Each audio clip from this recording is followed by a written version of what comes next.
ये भक्तजनों, आज मैं आपको सटतिला एकादशी की कथा सुनाने जा रही हूँ। भगवान श्री कृष्ण के श्रीमुख से एकादशियों का महात्म्य सुनकर श्रद्धापूर्वक उन्हें प्रणाम करते हुए अर्जुन ने कहा, हे केशव, आपके श्रीमुख से एकादशियों की कथाएं सुनकर मुझे असीम आनंद की प्राप्ति हुई है।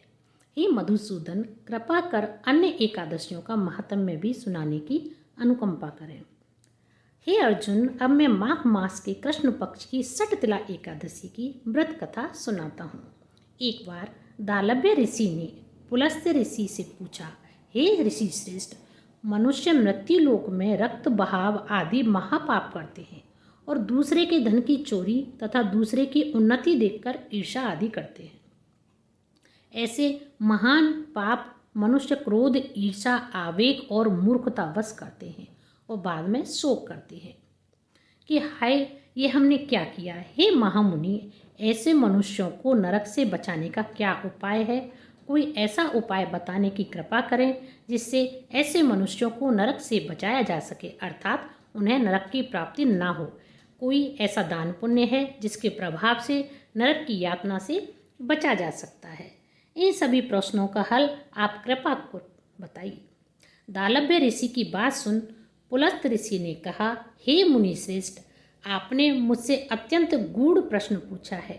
इससे संसार में मनुष्यों को बहुत लाभ होगा। जिस रहस्य को इंद्र आदि देवता भी नहीं जानते, वह रहस्य मैं आपको अवश्य ही बताऊंगा। माघ मास आने पर मनुष्य को स्नान आदि से शुद्ध रहना चाहिए और इंद्रियों को वश में करके तथा काम, क्रोध, लोभ, मोह, ईर्ष्या आदि, अहंकार आदि से सर्वदा बचना चाहिए। पुष्य नक्षत्र में गोबर, कपास, तिल मिलाकर उपले बनाने चाहिए। इन उपलों से 108 बार हवन करना चाहिए। जिस दिन मूल नक्षत्र और एकादशी तिथि हो, तब अच्छे पुण्य देने वाले नियमों को ग्रहण करना चाहिए। स्नान आदि नित्य कर्म से देवों के देव भगवान श्री हरि का विष्णु पूजन और कीर्तन करना चाहिए। एकादशी के दिन उपवास करें और रात को जागरण और हवन करें। दूसरे दिन धूप, दीप, नैवेद्य से भगवान श्री हरि की पूजा अर्चना करें तथा खिचड़ी का भोग लगाएं। उस दिन श्री विष्णु को पेठा, नारियल, सीताफल या सुपारी सहित अर्घ्य अवश्य देना चाहिए। तद उपरांत उनकी स्तुति करनी चाहिए। हे जगदीश्वर, आप निराश्रितों को शरण देने वाले हैं। आप संसार में डूबे हुए का उद्धार करने वाले हैं। हे कमल नयन, हे मधुसूदन, हे जगन्नाथ, हे पुंडरीकाक्ष, आप लक्ष्मी जी सहित मेरे इस तुच्छ अर्घ्य को स्वीकार कीजिए।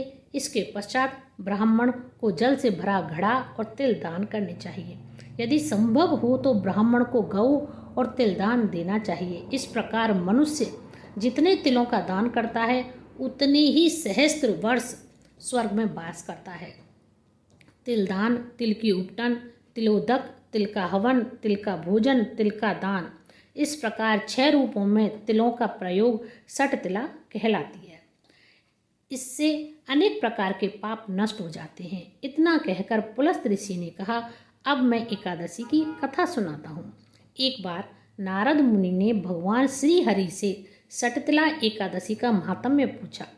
वे बोले, हे प्रभु, आप मेरा प्रणाम स्वीकार करें। सटतिला एकादशी का उपवास का क्या पुण्य है, उसकी क्या कथा है, कृपा करके मुझसे कहिए। नारद की प्रार्थना सुन भगवान श्री हरि ने कहा, हे नारद, मैं तुम्हें प्रत्यक्ष देखा सत्य वृत्तांत सुनाता हूँ, ध्यान पूर्वक श्रवण करो। बहुत पहले मृत्युलोक में एक ब्राह्मणी रहती थी। वह सदा व्रत उपवास किया करती थी। एक बार वह 1 मास की तक उपवास करती रही, जिससे उसका शरीर बहुत कमजोर हो गया। वह अत्यंत बुद्धिमान थी, फिर भी उसने कभी देवताओं तथा ब्राह्मणों के निमित्त अन्न आदि का दान नहीं किया। मैंने चिंतन किया कि इस ब्राह्मणी ने उपवास आदि से अपना शरीर तो पवित्र कर लिया तथा इसको वैकुंठ लोक भी प्राप्त हो जाएगा, किंतु इसने कभी अन्न दान नहीं किया है। अन्न के बिना जीव की तृप्ति होना कठिन है। ऐसा चिंतन कर मैं मृत्यु लोक में गया और उस ब्राह्मणी से अन्न की भिक्षा मांगी। इस पर उस ब्राह्मणी ने कहा, हे योगीराज, आप यहाँ किस लिए पधारे हैं? मैंने कहा, मुझे भिक्षा चाहिए। इस पर उसने मुझे एक मिट्टी का पिंड दे दिया। मैं उस पिंड को लेकर स्वर्ग लौट आया। कुछ समय व्यतीत होने पर ब्राह्मणी शरीर त्याग कर स्वर्ग आई। मिट्टी के पिंड के प्रभाव से उसे उस जगह एक आम वृक्ष सहित घर मिला, किंतु उसके घर को अन्य वस्तुओं से खाली पाया।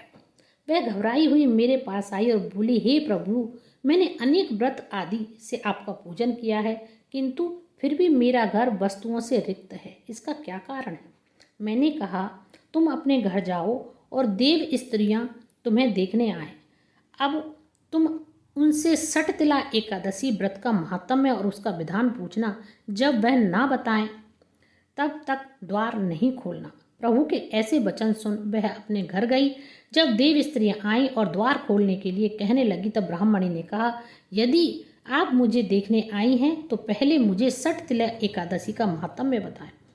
तब उनमें से एक देव स्त्री ने कहा, यदि तुम्हारी यही इच्छा है तो ध्यानपूर्वक श्रवण करो। मैं तुमसे एकादशी व्रत और उसका महात्म्य विधान सहित कहती हूँ। जब उस देव स्त्री ने सटतिला एकादशी का महात्म्य सुना दिया तब उस ब्राह्मणी ने द्वार खोल दिया। देव स्त्रियों ने ब्राह्मणियों को सब स्त्रियों से अलग पाया। उस ब्राह्मणी ने सभी देव स्त्रियों से कहे अनुसार सटतिला एकादशी का उपवास किया और उसके प्रभाव से उसका घर धन धान्य से भर गया। अतः हे पार्थ, मनुष्यों को अज्ञान को त्याग कर सटतिला एकादशी का उपवास करना चाहिए। इस एकादशी व्रत के करने वाले को जन्म जन्म की निरोगता प्राप्त होती है। इस उपवास से मनुष्य के सभी पाप नष्ट हो जाते हैं। कथा का सार यह है कि इस उपवास को करने से जहाँ में शारीरिक और पवित्रता और निरोगता प्राप्त होती है, वहीं अन्न तिल आदि दान करने से धन धान्य में बढ़ोतरी होती है। इससे यह सिद्ध होता है कि मनुष्य जो जैसा दान करता है, शरीर त्यागने के बाद उसे फल भी वैसा ही प्राप्त होता है। अतः धार्मिक कृत्यों के साथ साथ हमें दान आदि अवश्य करना चाहिए। शास्त्रों में वर्णित है कि बिना दान किए कोई भी धार्मिक कार्य संपन्न नहीं होता। बोलिए नारायण भगवान की जय। यह कथा आपको कैसी लगी मुझे कमेंट करके ज़रूर बताएं और मेरे चैनल को लाइक, शेयर और सब्सक्राइब करना ना भूलें। धन्यवाद।